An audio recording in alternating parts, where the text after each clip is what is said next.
우리 좌우 앞에 있는 분들과 인사를 나눕니다. 반갑습니다. 환영합니다. 축복합니다. 오늘도 선하신 주님께서 우리에게 필요한 일용할 양식을 마음껏 부어주시고 새롭게 하실 줄 믿습니다. 우리 그런 기대를 가지고 사도행전 15장 말씀 첫 시간 갖도록 하겠습니다. 이렇게 교회에서 오래도록 있다 보면 타 종교에서 이렇게 기독교로 개종하시는 그런 성도님들을 가끔 만나보게 됩니다. 근데 특징들이 있습니다.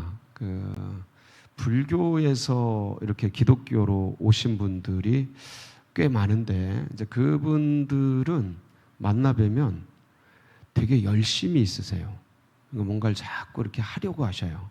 그래서 목사님도 막 섬기려고 하고, 그러니까 되게 지극정성? 이게 불교의 특징인 것 같아요. 불교가 이렇게 행하는 종교잖아요. 고행하고 선행하고 어떤 덕행을 쌓고, 그래서 막 이렇게 행하잖아요. 그러니까 되게 뭘 이렇게 하시려고 해요. 되게 열심히셔요. 그분들의 특징이에요. 이제 가톨릭에서 오신 분들도 이렇게 뵙게 되면 이분들은 이렇게 뭔가 관망하려고 그래요. 구경하려고 그래요. 그러니까 구경? 이렇게 좀 보려고 해요. 왜냐면 가톨릭을 보면 전부 이렇게 뭘 이렇게 하기보다는 이렇게 보시거든요. 이 세레모니도 예식도 전부 보는 거예요. 이렇게 막 열심히 뭘 하는 게 아니고 이렇게 가만히 서서 이렇게. 그러니까 특징들이 이렇게 있으셔요. 같은 기독교, 그러니까 같은 개신교 안에 있는 분들도 교단마다 색깔이 있습니다. 순복음계통은 진짜 열심히 해요. 이분들은 오시면 그러니까 진짜 담임 목사님, 목회자를 하나님처럼 이렇게 생각하는 그런 게 되게 진해요. 굉장히 막 이런 게 있고, 장로교에서 오신 분들은 약간 묵직해요. 묵직해서 잘 표현도 안 하시고 감정 같은 것도 이렇게 잘 드러내질 않으시고 묵직합니다. 근데 이런 분들이 또 변화가 되면 굉장히 또 일관된 그런 것들이 있어요. 이런 특징들이 있는데, 그러니까 자기 것들을 가지고 있는 거죠. 나쁘진 않습니다. 근데 이제 거기에 이제 또 거기 그 교회에, 그 교파에, 그 교단에, 그 종교에 맞게끔 이렇게 변화가 돼야겠죠. 제가 오늘 이 얘기를 왜 드리냐면, 오늘 이 15장 우리가 1절에서 11절 말씀이 유대교에서 기독교로 개종할 때 초기에 있었던 일을 지금 이제 사건이 돼서 이렇게 어떤 기록이 된 말씀입니다. 그러니까 유대교는 율법 종교잖아요. 율법 종교는 행하는 거예요. 613개 계명을 얼마나 열심히 행하느냐, 이거에 의해서 구원, 물론 이제 유대인으로 태어난 게 구원, 혈통적으로 구원받았다라고 이제 선민 사상적으로 여기는데, 근데 그게 율법과 동반돼서 혈통적으로 유대인으로 태어난 선민들이 마땅히 해야 될, 구원받은 백성들이 해야 될 일들이 율법 613개 계명을 얼마나 철저히 지키느냐에 의해서 구원이 확증되고 보증되는 이런 시스템이에요. 그러다 보니까 열심히 행하는 거죠. 할례도 어떻게 해야 돼요? 할례도 난지 8일 만에 할례 행해야죠. 그 다음에 모두 행해야죠. 이렇게 뭐 정결례식도 철저하게 이제 남자 같은 경우는 40일 되면 딱 정결례식 행하고, 그 다음에 어딜 가도 안식일에 딱 거리가 있어요. 100m 이상 연속으로 안 가고 딱, 그리고 물건 거리 안 하고, 그 다음에 어느 집을 가든 어딜 가든 항상 손 닦고 발 닦고, 정결례식이에요. 이게 법이에요. 유대의 법, 헌법 같이 그런 민법 안에도 어떤 여러 가지 613개 계명으로 기초가 된 수많은 법 체계가 이 이스라엘 유대교를 딱 장악하고 있어요. 성전법도 있죠. 성전법 3대 절기에 반드시 예루살렘 성전에 올라가서 제사를 드리고 그래야 성인된 사람들의 마땅한 도리이고 이게 법들이에요. 성전법도 이제 어떻게 해야 되는지, 이방인들은 어떻게 해야 되는지 이런 게 쭉 있는 거죠. 그래서 이제 그런 거에 몸담았던 유대인들이 기독교로 예수님을 믿음으로 말미암아 구원받는 이 체계로 전향을 했을 때, 개종을 했을 때 주님이 좋아서 왔지만 그 옛 것들이 남아 있는 거죠. 이해가 되시죠?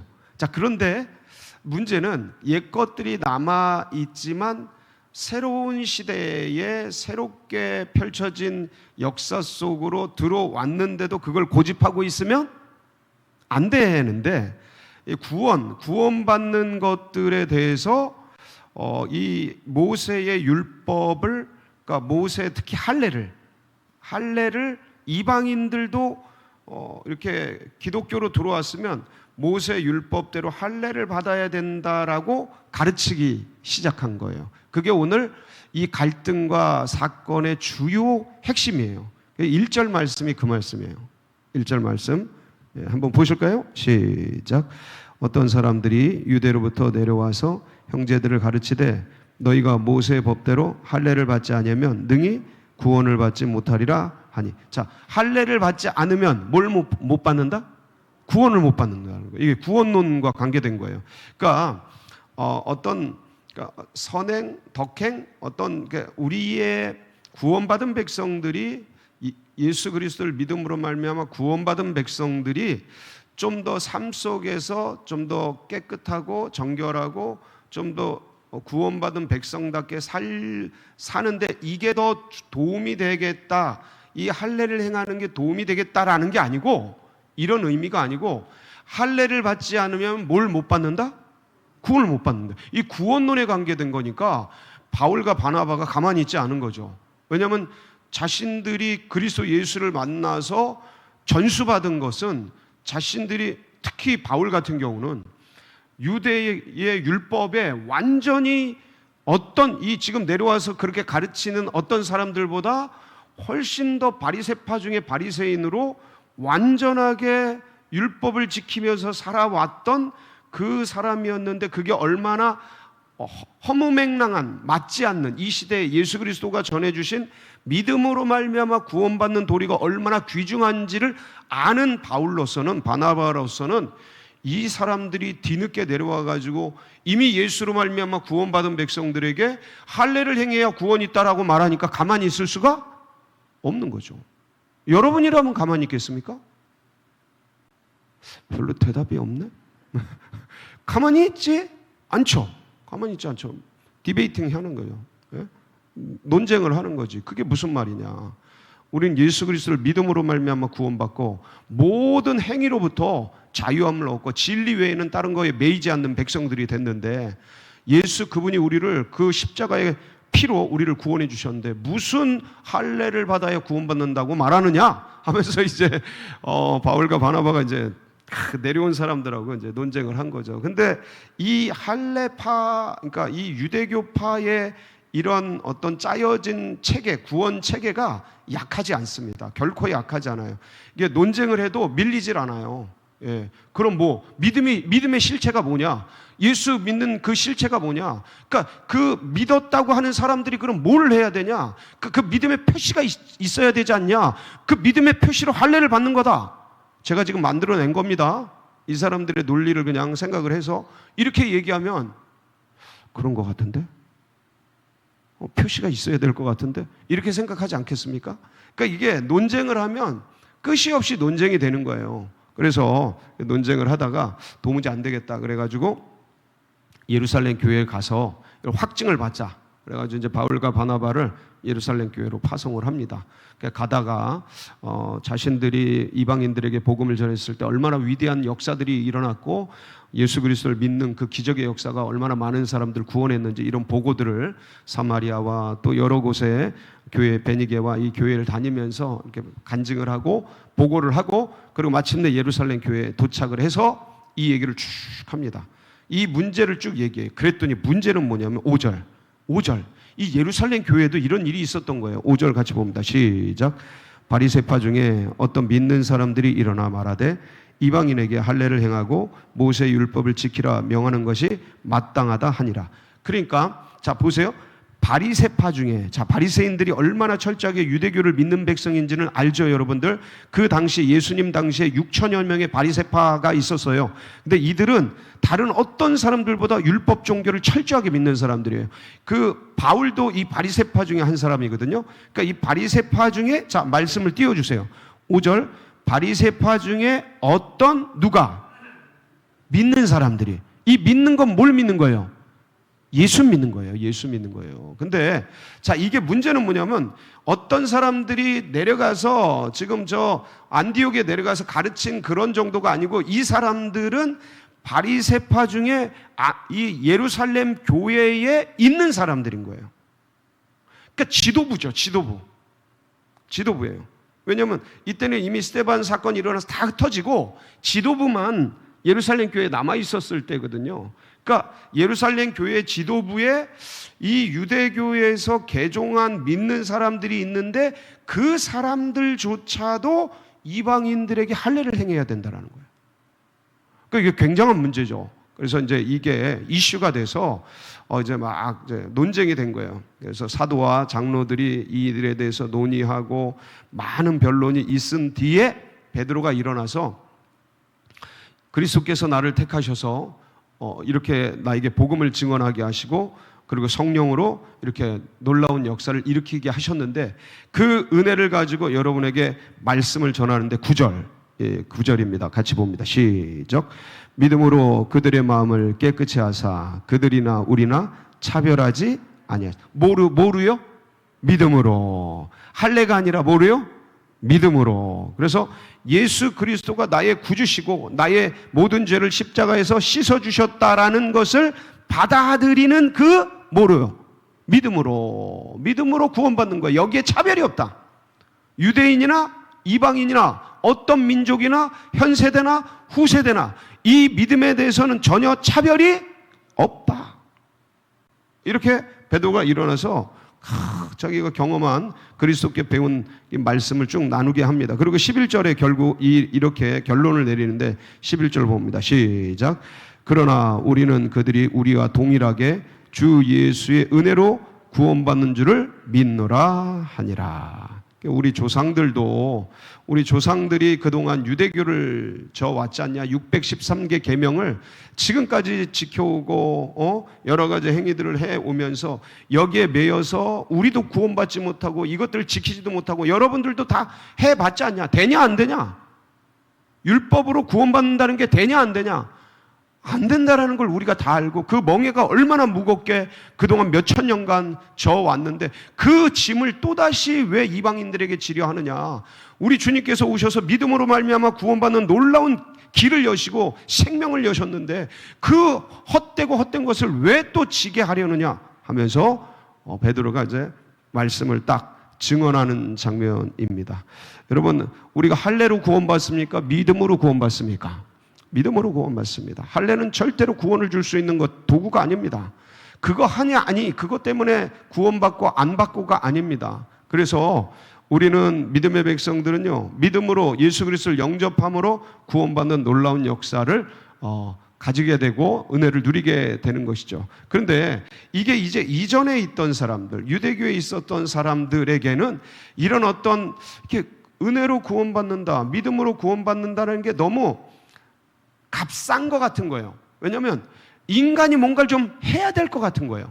할례라도 하고 고행이라도 하고 100일 치성 기도라도 드리고 면벽 한 100일 정도 하고 산기도 막 올라가서 금식기도 한 40일 하고 이렇게 해야 뭔가 죄가 씻어지고 구원받은 어떤 그것이 증거가 되고 구원받을 수 있는 어떤 조건이 되고 좀 그럴 것 같지 않나 하는 그런 생각들이 어떤 사람들은 지금도 그런 생각을 하고 있는 분들이 계셔요. 근데 인간의 행위는 구원의 역사에 있어서 털끝만큼도 영향을 미치지 않고 오직 예수 그리스도의 십자가에서 돌아가신 그 보혈이 우리를 깨끗게 하고 우리를 영원한 생명 가운데 이끌어 갑니다. 아멘이시죠?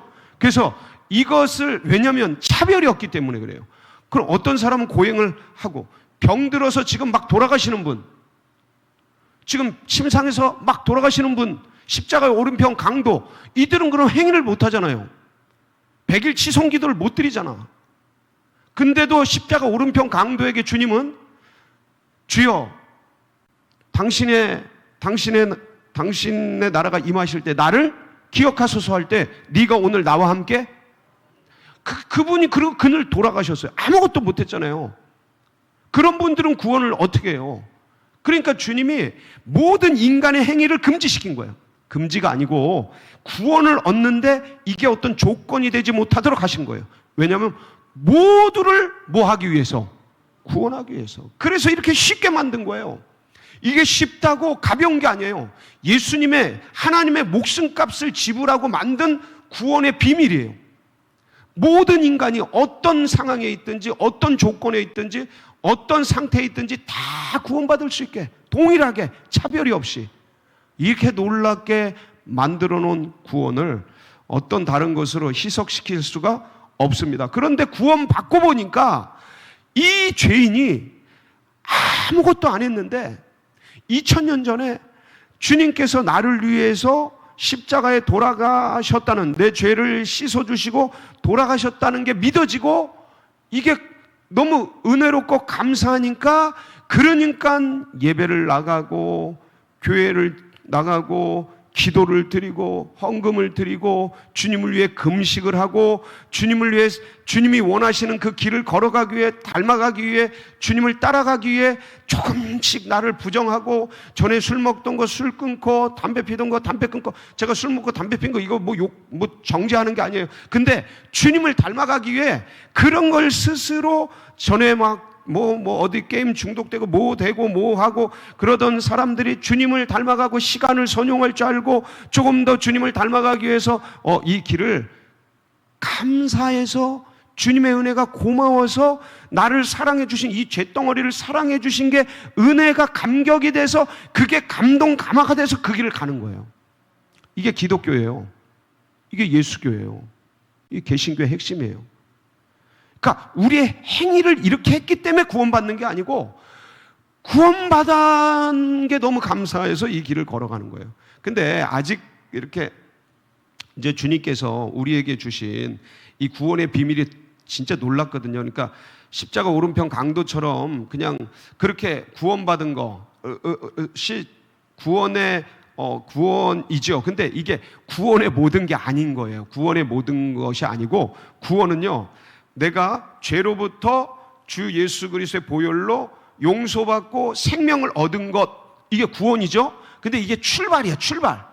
다시 한번, 이게 구원의 전부가 아니고 구원의 출발이에요. 그래서 주님이 너무 감사하고 이 죄인이 용서받은 게 너무 감사하고 그래서 주님을 따라가고 주님이 원하시는 게 잃어버린 영혼을 향해 그들에게 복음을 전하는 것인 줄 알고 이게 사명이 되고 주님을 위해 살아가고 그래서 그 일을 하기 위해서 주님께서 성령을 보내주신 걸 알고 성령을 사모하며 성령 충만하기 위해서 그래서 증인되고 주님의 복음을 전하기 위해서 이 길을 걸어가서 마침내 주님의 복음을 온 땅에 전하며 예수를 닮아가서 예수의 영화로운 모습으로 자꾸 변해가고 성화가 되고 그 성결, 그래서 풍성한 삶을 누리는 성도, 성결한 삶을 전하는 교회, 성결한 삶, 그러니까 성령을 따라 사는 삶의 아름다운 모습을 풍성히 누리는 게 구원이에요. 다시 한번, 죄에서 구원받고 영생 천국 가는 게 구원 전부가 아니고 이건 구원의 시작이고 이게 중생은 시작이고, 그러니까 죄에서 용서는 시작이고, 죄를 이기고 죄를 다스리면서 이제 주님이 원하는 것을, 주님이 이 땅에 정말 물이 바다 덮음 같이 온 땅 가운데 하나님의 나라가, 하나님의 의가 편만해지는 것을, 그 원하시는 것을 바라보면서 한 영혼에게 어떤 내가 있는 곳에 주님의 복음을 나누고 거기에 은혜가 임하도록 그렇게 삶을 살아가기 위해서 성령의 인도를 따라, 성령의 음성을 따라, 그러니까 내 감정과 내 지식과 내 욕정과 내 욕망과 이전에 내 야망과 이런 걸 따라서 살던 내가, 예수 믿어도 그런 게 있잖아요, 그대로. 근데 그런 걸 부정하고 씻어내고 성령을 따라, 성령의 의도를, 성령의 음성을, 성령의 말씀을 듣고 주님이 원하시는 그런 나라를 이루기 위해서 열심히 살아가려고 몸부림치는 삶. 그래서 그 성령에 사로잡혀서 성령의 음성을 따라 살아가는, 이게 성결한 삶이에요. 그러니까 중생의 삶은 시작이고 성결한 삶이 완성이에요, 구원에. 그러니까 이게 구원인데, 이 구원의 놀라운 도리를 우리 가운데 전해 주신 것이죠. 그래서 우리 성결교회가 이 복음을, 이 아름다운 도리를 이 세상 가운데서 정말 아름답게 전하고, 그래서 그러니까 많은 장로교, 감리교 다 좋아요. 근데 이분들이 중생의 복음을 전하거든요. 근데 이 중생의 복음을 우리가 전하고 있지만 여기서 한 걸음 더 나가는 이 성결의 복음, 성령의 은혜를 따라서 살아가는 이 삶, 이게 세부대예요. 개신교회 세부대. 루터가 종교개혁을 했는데 이 성결한 삶, 성령을 따라 사는 삶을 그걸 놓친 거예요. 그러니까 가톨릭으로부터 이 율법 종교, 카톨릭이 율법 종교가 됐잖아요. 여기로부터 믿음으로 구원받는다라는 중생의 복음을 루터가 회복을 했는데, 이거를 개혁하니라고 요거를 회복을 했는데, 성결의 복음까지, 복음의 진수를 전부 온전한 복음을 다 이렇게 하지 못하시고 여기로부터 끌어냈는데, 이제 우리가 성결교회가 존재하는 이유는 이 중생의 복음에서 성결의 복음을 온 땅에 전하기 위해서 우리 성결교단이 있는 거고, 이 성결의 복음의 핵심은 성령을 따라 사는 삶, 성령 충만. 오늘도 그러한 놀라운 날이 되시길 주님의 이름으로 축복합니다. 같이 기도하시겠습니다.